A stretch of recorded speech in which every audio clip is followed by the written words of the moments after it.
ஒரு மனுஷனுக்கு 2 நாட்டில் கலரை இருந்துச்சுன்னு சொன்னால் அவங்களால நம்ப முடியுதா? ஒன்றும் புரியலல்ல. அந்த புதிரை தெரிஞ்சுக்க இந்த வீடியோவை கடைசி வரைக்கும் பாருங்கள். மார்ச் 19, 1813 ஸ்காட்லாண்டில் பிறந்திருக்காரு. அவர் தான் டேவிட் லிவிங்ஸ்டன். ஒரு சம்பவத்தால் அவரோட லைஃபே மாறிடுச்சு. அவர் ஒரு கிறிஸ்தவ சபைக்கு போகிறாரு. அங்கே தென்னாப்பிரிக்கா மிஷனரி ராபர்ட் மோஃபட் பேசின பிரசங்கத்தை கேட்குறாரு. அவருக்குள்ள ஒரு வாஞ்சை உண்டாகுது. அவர் ஆப்பிரிக்காவுக்கு மிஷனரியாக போகணுங்கிறத உறுதிப்படுத்திக்கிறாரு. இப்போ நம்ம சீனை கட் பண்ணுறோம், ஆப்பிரிக்காக்குள்ளே போகிறோம். ஆப்பிரிக்காவில் முன்னெல்லாம் ஒரு சம்பவம் நடக்குங்க. ஆங்கிலேயர்கள் யாராவது அவங்க எல்லைக்குள்ளே வந்தால் அவங்கள கொன்னுடுவாங்க. இதுதான் அவங்களோட வழக்கம். இப்போ நம்ம டேவிட் லிவிங்ஸ்டன் அந்த மாதிரி ஒரு இடத்துக்கு போகிறாரு. சும்மா இல்லைங்க, அவர் ஊரில் இருந்து ஆப்பிரிக்காவுக்கு சுமார் 29 மைல்கள் பசி பட்டினி இந்த மாதிரி நிறைய கஷ்டத்துலேயும் அவர் ஆப்பிரிக்காவுக்கு போகிறாரு. சரி, இவ்வளோ கஷ்டப்பட்டு அவர் ஆப்பிரிக்காக்குள்ளே போனாரே, அங்கே உள்ள மக்கள் அவரை வரவேற்றாங்கன்னு நினைக்கிறீங்களா? இல்லைங்க, ஏதோ ஒரு ஏலியனை பார்க்குற மாதிரி அவரை கொல்றதுக்கு பிளான் போட்டுட்டு இருந்தாங்க. அப்போது ஒரு சாயங்கால நேரம் அவர் தன்னோட டென்ட்டுக்குள்ளே ஒரு டைரி எழுதிட்டு இருந்தார். அந்த சமயம் அவரை கொல்றதுக்காக வராங்கன்னு உணர்ந்த டேவிட் தன் மனசுக்குள்ள ஒரு பயம் சூழ்ந்துருச்சு. அந்த சமயம் ஒரு லைட் இவர் மனசுக்குள்ளே வந்த மாதிரி ஒரு வசனம், வானத்திலும் பூமியிலும் சகல அதிகாரமும் எனக்கு கொடுக்கப்பட்டிருக்கிறது, பயப்படாதே திகையாதே, நான் உன் தேவன். அது அவருக்குள்ள ஒரு சமாதானத்தை ஏற்படுத்துச்சு. அந்த பயம் இருந்த இடமே தெரியாமல் போயிடுச்சு. இதுக்கப்புறம் என்ன நடந்துச்சுன்னு தெரியணுமா? கதையோட கடைசியில் சொல்கிறேன். மறுநாள் காலையில் இவர் தன்னோட ஜபத்தை எல்லாம் முடிச்சுட்டு தன்னோட பணியை ஸ்டார்ட் பண்ணுறாரு. ஆப்பிரிக்காவில் இருக்கிற ஒவ்வொரு பகுதிக்கும் ட்ரெக்கிங் மாதிரி போகிறாரு. அந்த இடத்துல எதிர்பாராத விதமாக ஒரு சிங்கம் அவரை சாப்பிட்றதுக்காக பாயுது. அவர் போராடி தப்பிச்சிடுறாரு. ஆனால் அவர் தோள்பட்டையில் சிங்கத்தோட தாக்கம் ரொம்ப வலுவாக இருந்துச்சு. அது அவர் சாகிற வரைக்கும் அந்த வடுவு மறையாமல் இருந்துச்சுன்னு சொல்கிறாங்க. அதுக்கப்புறம் அவரோட சொந்த ஊருக்கே போயிடுறாரு. மேரி மாஃபெட் அப்படின்றவங்கள திருமணம் செய்கிறாங்க. இதுக்கப்புறம் தான் கதையோட சுவாரஸ்யமே இருக்குது. சரியான சமயத்தில் அந்த ஆப்பிரிக்கா ட்ரைப் தலைவரோட குழந்தைக்கு உடல் சரியில்லாமல் போக அவர் அங்கே போய் ஜெபிக்கிறாரு. அந்த குழந்தை ஹீலானது.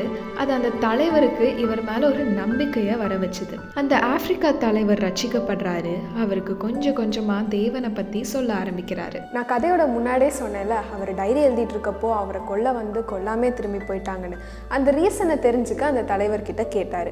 அப்போது அந்த தலைவர் சொன்ன பதில் உங்களை புல்லரிக்க வைக்கும். நாங்கள் உங்களை கொல்லணும்னு தான் வந்தோம், ஆனால் உங்களை சுற்றி 47 வீரர்கள் பட்டயம் ஏந்தி நின்றுட்டு இருந்ததை நாங்கள் பார்த்தோம்.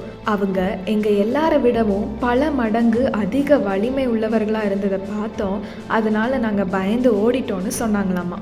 இதை கேட்ட டேவிடுக்கு வார்த்தையால் சொல்ல முடியாத ஒரு மகிழ்ச்சி. தன்னுடைய ஊழியத்தை இன்னும் அதிகமாக செய்ய ஆரம்பித்தார்.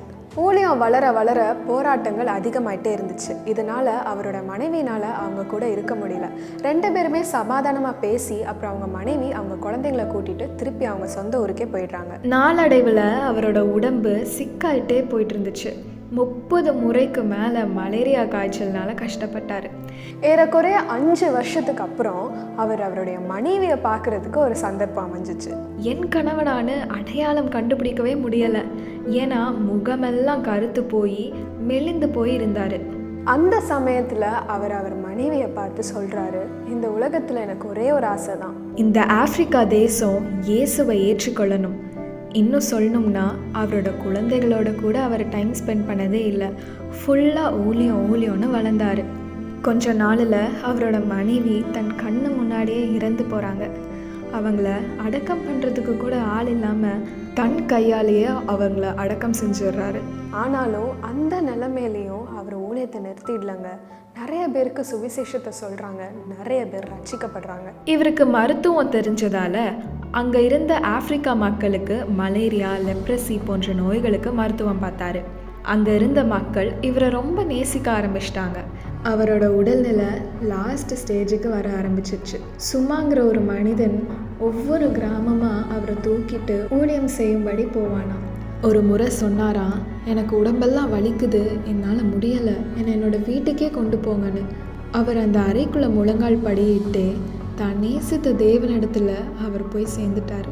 அவர் ஆப்பிரிக்கா மக்களை அதிகமாக நேசித்ததால் அவருடைய இருதயத்தை ஆப்பிரிக்காலையும் அவருடைய உடலை இங்கிலாந்துலேயும் அடக்கம் பண்ணுறாங்க. வாழ்க்கையில் சந்தோஷத்தை இழந்தார், சுகபலனை இழந்தார், உடைமைகளை இழந்தார், கம்ஃபர்ட் ஜோனை இழந்தார். வாழ்க்கையில் எதை இழந்தாலும் பரவாயில்ல, இயேசுவை இழக்க மாட்டேன்னு சாதனை படைச்சார். இன்றைக்கு ஆப்பிரிக்கா தேசம் அநேக தேவ பிள்ளைகளையும் நாகரிகத்தையும் அடைஞ்சிருக்குன்னா அதுக்கு ஒரு முக்கியமான காரணம் டேவிட் லிவிங்ஸ்டன்.